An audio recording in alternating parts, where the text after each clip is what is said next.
Uma coisa bem importante também, começa a se priorizar atividades sem o parceiro.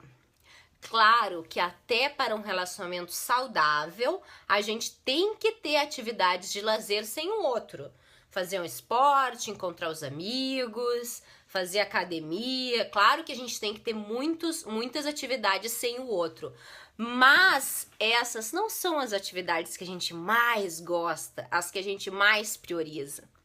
De repente o parceiro tá precisando da nossa ajuda e a gente nem falta academia naquele dia, porque a minha prioridade é a minha academia. Eu começo a priorizar as coisas sem ele.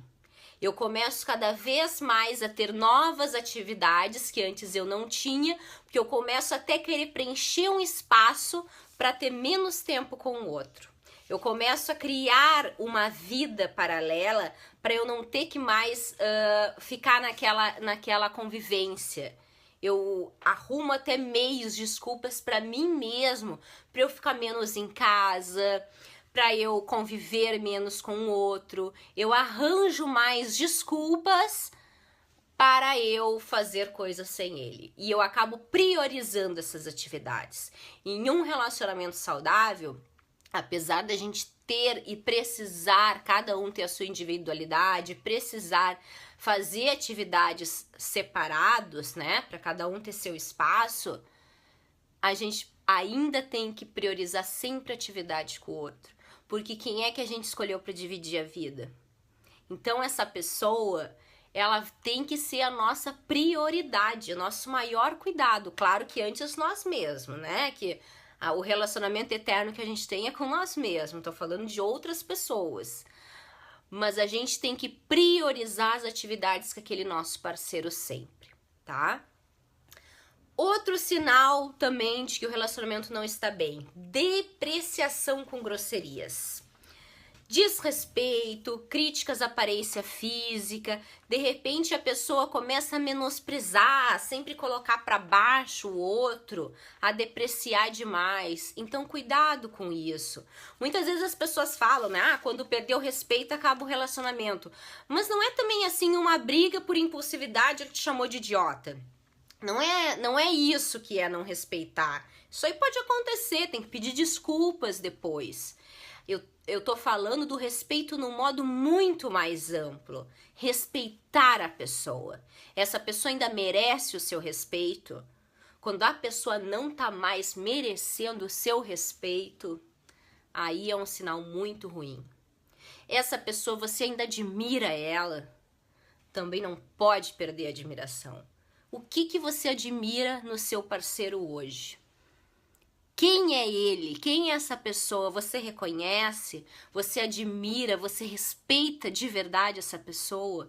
Tem pessoas que nunca falaram uma grosseria, mas não respeitam o outro. Porque o respeito tem muito mais a ver com o cuidado no dia a dia, com o respeitar o espaço, respeitar sentimentos, respeitar necessidades. Respeito não é só numa briga a gente não se xingar. Eu tô falando num sentido muito mais amplo. Tá bem? Lio Barros, Carla Castro, tô assim mesmo, porque ele não faz questão de estar comigo, por isso preenche o vazio que ele mesmo deixa. Exatamente isso, cada vez mais vai fazendo atividade sem o outro, para preencher um espaço que ele não está suprindo. E você mesma acaba encontrando mais atividades lá fora para ter uma desculpa, para ficar menos em casa e para fazer mais coisas sem ele. Então eu vou preenchendo mais a minha vida e até inconscientemente a gente tá sentindo aquela que a gente chama de intuição, né? Aquele feeling de que tá acabando. Então tem pessoas que são até mais controladoras, que gostam de de se prevenir de situações. Ela tá sentindo o final, então ela já começa aos poucos a fazer uma vida sem ele. Eu vou aqui, até eu terminar, eu já tenho uma vida mais estruturada, eu já tenho novos amigos, eu já tenho mais atividades, eu vou me cuidando, eu vou preparando o terreno para quando eu estiver sozinho, porque eu já estou prevendo que daqui um pouquinho eu vou estar sem ele, então eu já vou montando uma nova vida. Então cada vez mais eu vou encontrando atividades que não esteja o meu parceiro incluído. porque são pessoas que gostam de se prevenir, são mais controladoras, elas acabam querendo até prevenir um sofrimento. Eu vou terminar e eu vou não sentir tanto, porque eu já vou estar com espaço de vida que ele já não fazia parte em muitos momentos, então eu vou sentir menos.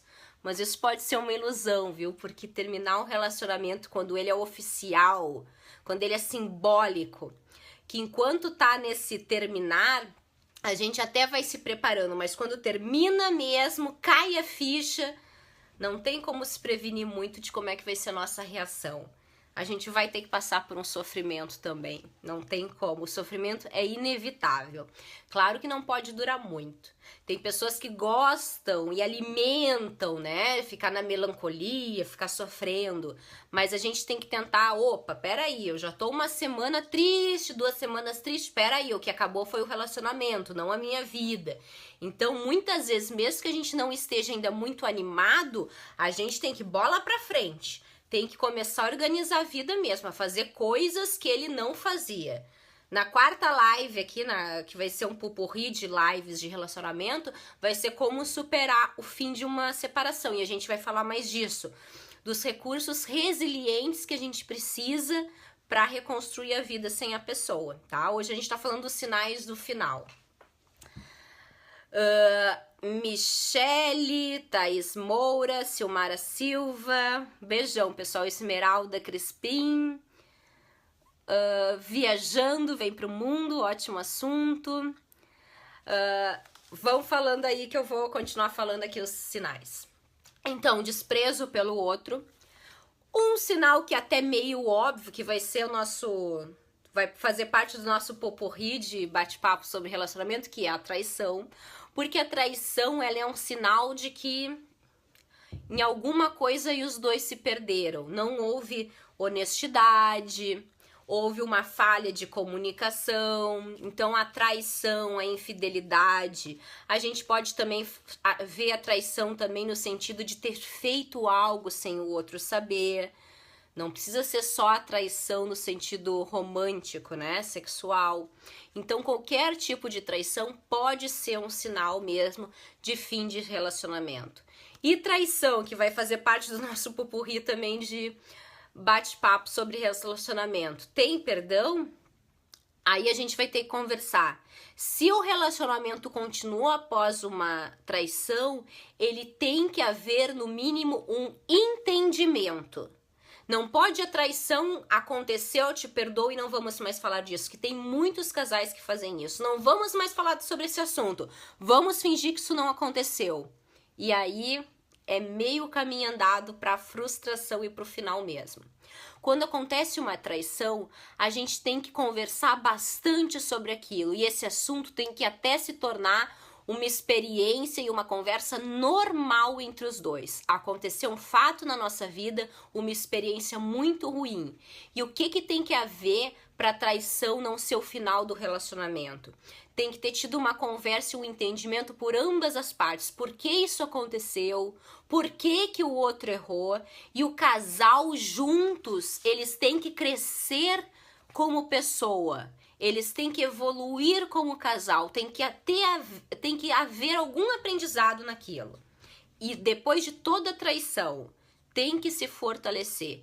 Se o casal não se fortalecer depois de uma traição de uma das partes, é o sinal do final de um relacionamento. Porque a traição só tem 2 caminhos.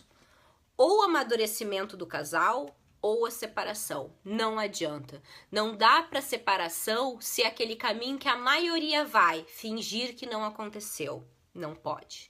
Tem que se conversar e tem que haver entendimento sobre isso, sobre a experiência. Vamos quebrar esse tabu, pessoal, de ficar conversando, de ter medo de falar que foi traído. Não é vergonha nenhuma. Quem nunca foi traído? A gente nem tem certeza. Não tem nem como a gente saber se a gente já foi traído, então quebra esse tabu, para de ter vergonha, não se sente inferior se aconteceu com você e conversa sobre isso se você quer continuar com o relacionamento. E aí, conversando, ambas as partes vão ter que avaliar se vale a pena continuar ou não. O nosso terceiro bate-papo agora no Poporri, que vão ser 4 lives de relacionamento. Um vai ser o próximo não, o terceiro vai ser só sobre a traição e a gente conversa melhor sobre isso. Mas falando dos sinais de um fim de um relacionamento, traição é um sinal importante do final de um relacionamento. Por quê? Exatamente porque a gente estava falando nisso, de que a pessoa começa a construir uma vida paralela, uma vida sem o outro, e a traição, por causa do distanciamento, acaba deixando oportunidades. Eu não tenho interesse mais pelo meu parceiro, mas eu não tô morto, então onde é que eu vou colocar essa minha energia? Então acaba que começa o interesse por outras pessoas, por outras experiências. Esse vazio, esse medo de se separar, muitas vezes faz a pessoa trair, vocês sabiam? O medo do fim, o medo de estar se sentindo rejeitado, vou me prevenir. E aí, para eu me prevenir, a pessoa comete o erro de querer curar isso em um outro relacionamento. É bem perigoso. Outro sinal: desequilíbrio de poder na relação. Também é sinal de final. Não importa se um é mais bonito, se um é mais rico, se um é mais rico, se um é mais viajado, se um é mais inteligente, se um tem um salário maior que o outro, não importa. Relacionamento é troca de igual para igual. São duas pessoas que escolheram viver juntas e o relacionamento, ele não depende de beleza, de dinheiro, de status sociais. Dentro de casa, são duas pessoas e essas duas pessoas são pessoas iguais, com a mesma hierarquia, com o mesmo poder de decisão na relação e com a mesma necessidade de carinho, de atenção e de respeito. Então, quando tem um desequilíbrio em que um está se achando superior ao outro, também é um sinal de que é final de relação.